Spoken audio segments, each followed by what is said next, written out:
खानदेशातील जळगावमधील पारोळा या छोट्याशा गावात 1953 साली शिरोडे या सधन आणि प्रतिष्ठित कुटुंबात कुसुम नावाच्या एका सुंदर फुलाचा जन्म झाला. लहानपणापासून सोज्वळ, निर्मळ, साधी राहणी आणि आध्यात्मिक वृत्तीची कुसुमताई कधीच मोठी झाली आणि माध्यमिक शिक्षण पूर्ण होताच 25 मे 1975 रोजी कुसुमताईंचा डॉक्टर बाळकृष्ण येवले यांच्याशी विवाह झाला. एका संपन्न घरात वाढलेल्या कुसुमताईने पतीबरोबर एकत्रितपणे जीवनातील अनेक आव्हानांचा सामना केला आणि आयुष्यभर दया, प्रेम आणि अध्यात्माचा सुगंध दरवळत ठेवला. विवाहानंतर लगेचच 1976 मध्ये कुसुम आणि बाळकृष्ण यांनी त्यांच्या पहिल्या मुलाचे प्रशांतचे, त्यानंतर 1978 मध्ये स्वातीचे आणि नंतर 1984 मध्ये पंकजचे अशा 3 मुलांचे स्वागत केले. असे म्हणतात की माणसाचे मन मोठे असावे, पण कुसुमताईंचे मन आभाळा एवढे विशाल होते.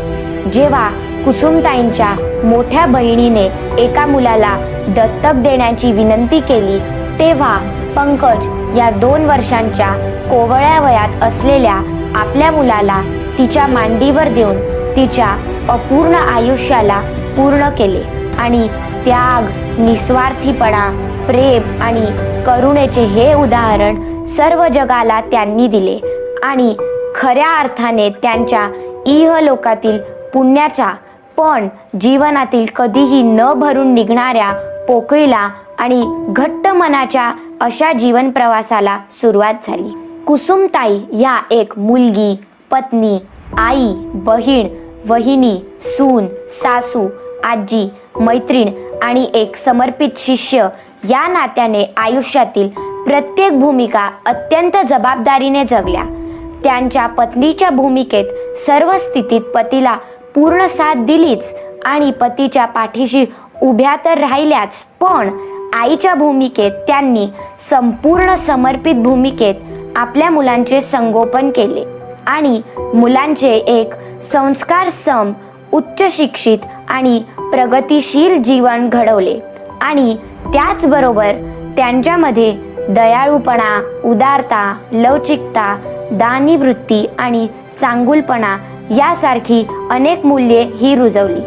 पारोळा, जामधरी, लोणी, विठ्ठलवाडी, अंबरनाथ आणि शेवटी आता ठाणे शहर अशा अनेक ठिकाणांपासून ते शहरापर्यंतच्या या 71 वर्षाच्या प्रवासात कुटुंबाच्या प्रत्येक व्यक्तीसाठी कुसुमताईंनी आपले जीवन स्वतःसाठी न जगता कुटुंबाच्या आनंदासाठी वाहून दिले. कुसुमताई एक चैतन्यशील आणि जागरूक जीवन जगल्या. ताईंचा प्रत्येक दिवस, रोज, अगदी रोज, मग घरी असो व बाहेर, प्रत्येक दिवस भक्तीने सुरू व्हायचा.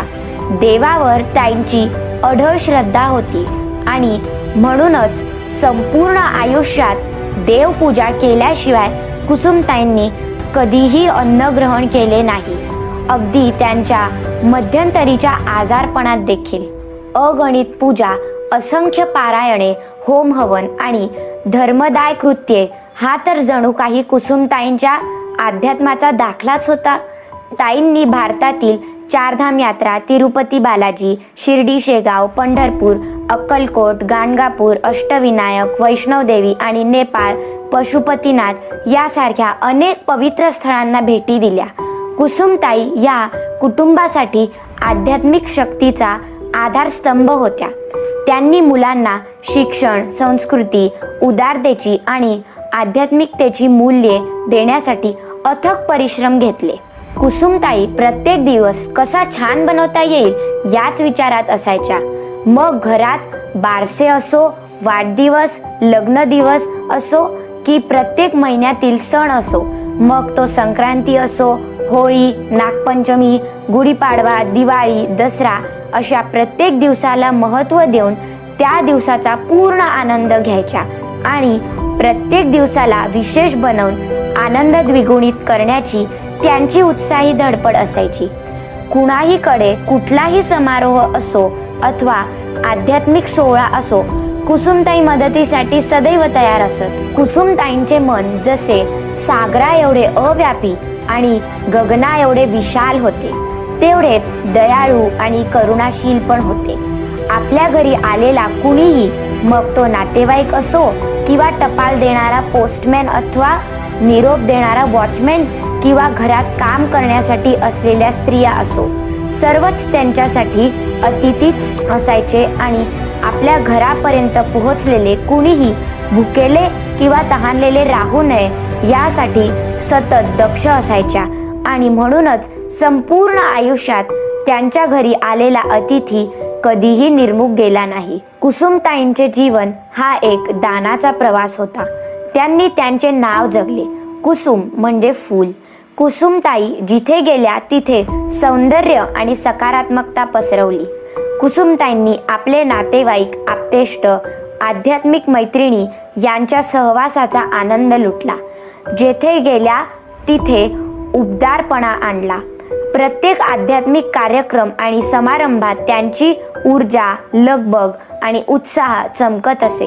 मग तो घरी असो किंवा तीर्थयात्रेला. मोठेपणा, अभिमान, अहंकार, पैसा, दागिने, प्रतिष्ठा याचा कुसुमताईंना कधीच मोह नव्हता. कधी मान अपमान याची तमा कुसुमताईंनी बाळगली नाही, पण लाचारीपेक्षा स्वाभिमान मात्र अधिक जपला. आयुष्यात प्रथमच फेब्रुवारी 2022 मध्ये कुसुमताईंना अर्धांगवायूचा एक मोठा झटका आला.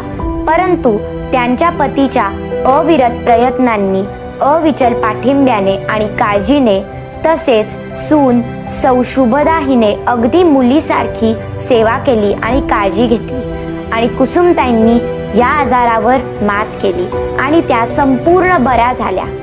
त्यांच्या जीवनाचा हा अनुभव आपणास आव्हाने स्वीकारण्यास आणि सामर्थ्य शोधण्यास शिकवतो. आणि आता मात्र पुन्हा एकदा त्यांच्या सक्रिय जीवनाची सुरुवात झाली होती. 3 भाऊ, 3 बहिण्या, 2 मामा मामी, 3 मावश्या, 3 मुले, अनेक भाच्या भाचे, पुतणे पुतण्या, जावई सुना, जावा, नंदा, दीर, भाऊ, नातवंडे आणि अनेक समाज, बंधू भगिनी, मैत्रिणी यांच्यावर प्रेम करत आणि त्यांच्या प्रेमाचा आनंद घेता घेता 12 जानेवारी 2025 रोजी उत्तरायणाच्या शुभ दिवशी सर्वांना माया, आनंद, प्रेम, आधार आणि अध्यात्माची शिकवण देणारे कुसुम नावाचे फूल कायमचे कोमेजून गेले आणि कुसुमताईंनी भूलोकातील शरीर सोडून आपली इहलोकाची यात्रा संपवली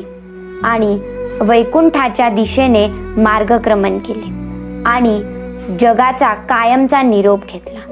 पण आज हे कुसुम फूल मायेचा सुगंध, प्रेम, त्याग, अध्यात्माचा वारसा, प्रेमाचा ओलावा आणि अपार आठवणी मात्र आपल्यासाठी सोडून गेलं.